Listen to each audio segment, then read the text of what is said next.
শিক্ষা, সাহিত্য, শিল্পকলা, বিজ্ঞান ও প্রযুক্তি অর্থাৎ জ্ঞান বিজ্ঞানে সব শাখায় যাতে দেশ এগিয়ে যেতে পারে, নৈতিক মানসম্পন্ন তেমন একটি উদার গণতান্ত্রিক রাষ্ট্র ব্যবস্থা প্রতিষ্ঠার লক্ষ্যে বর্তমান গণতান্ত্রিক সরকার অবশ্যই কাজ করবে।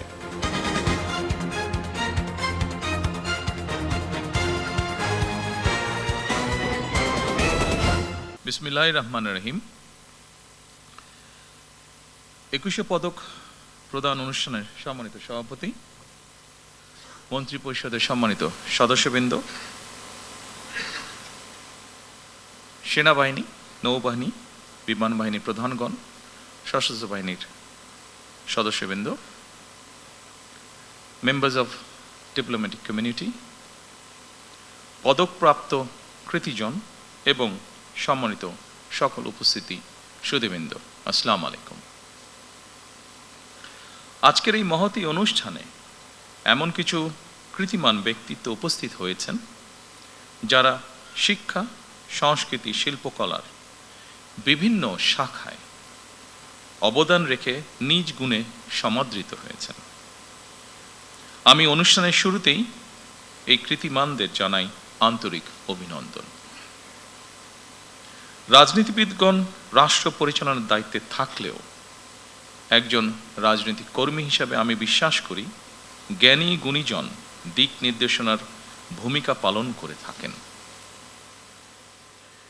একটি রাষ্ট্র এবং সমাজে কৃতি মানুষদের সংখ্যা যত বেশি বাড়তে থাকবে, সমৃদ্ধি এবং নৈতিকতার মানদণ্ডে সেই সমাজ তত বেশি আলোকিত হতে থাকবে।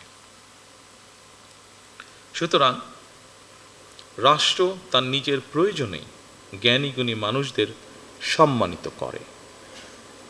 সম্মানিত সকল উপস্থিতিবৃন্দ, সুধীবৃন্দ, এই উপলব্ধি থেকেই স্বাধীনতার ঘোষক শহীদ প্রেসিডেন্ট জিয়াউর রহমান স্বাধীন বাংলাদেশে প্রথমবারের মতন 21শে পদক প্রবর্তন করেছিলেন।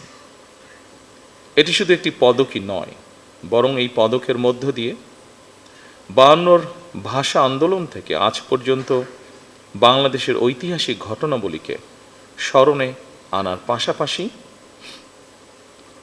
যেসব বিজ্ঞজন শিক্ষা, সাহিত্য, শিল্পকলা, গবেষণা ও চর্চায় নিজেদেরকে এবং রাষ্ট্র ও সমাজকে সমৃদ্ধ করেছেন, তাদের সঙ্গে আপামর জনসাধারণের পরিচয় ঘটে।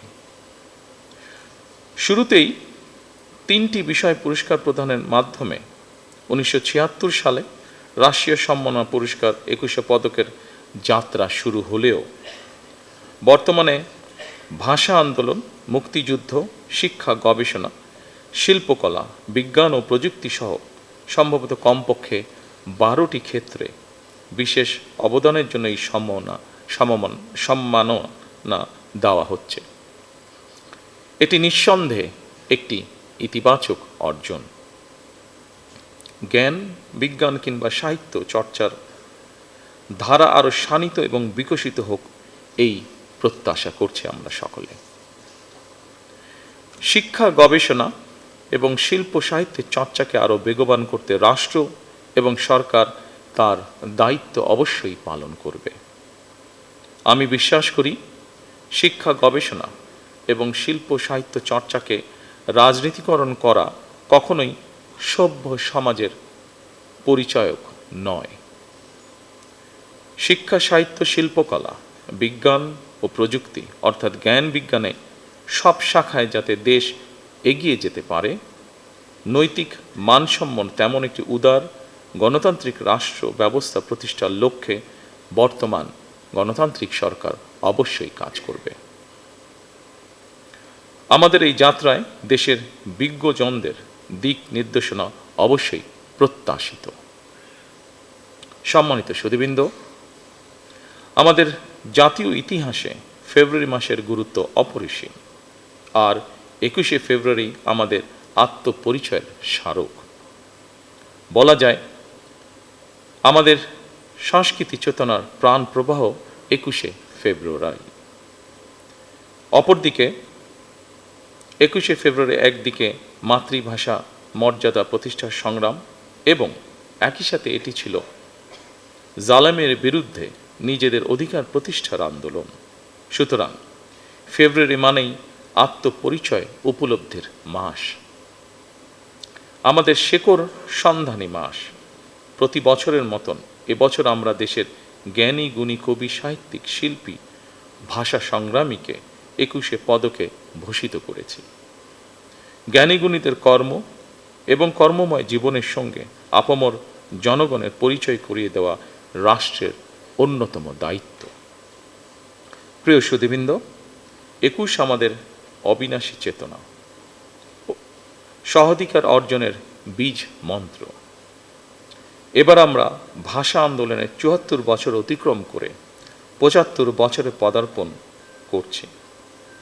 অমর 21-এর ভাষা শহীদদের স্মরণে প্রবর্তিত আজকের 21শে পদক প্রদান অনুষ্ঠানে আমি গভীর শ্রদ্ধার সঙ্গে স্মরণ করছি ভাষা সংগ্রামীদের। আল্লাহ তাদের মৃত্যুকে শহীদি মৃত্যু হিসাবে কবুল করুন। আজ যারা 21শে পদকে ভূষিত হলেন, আপনাদের সবাইকে জানাই আন্তরিক অভিনন্দন এবং শুভেচ্ছা।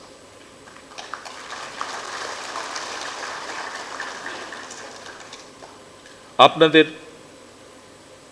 সৃজন মুখর জীবন আরো দীর্ঘ হোক, কল্যাণময় হোক, আল্লাহর দরবারে সেই প্রার্থনা করছি। বাংলা ভাষা ও সাহিত্য নিশ্চয়ই একদিন বিশ্ব সাহিত্যের জগতে আলো ছড়াবে, এমন গর্বিত দিনের প্রত্যাশা করে আমি আমার বক্তব্য শেষ করছি। আল্লাহ হাফেজ। বাংলাদেশ জিন্দাবাদ।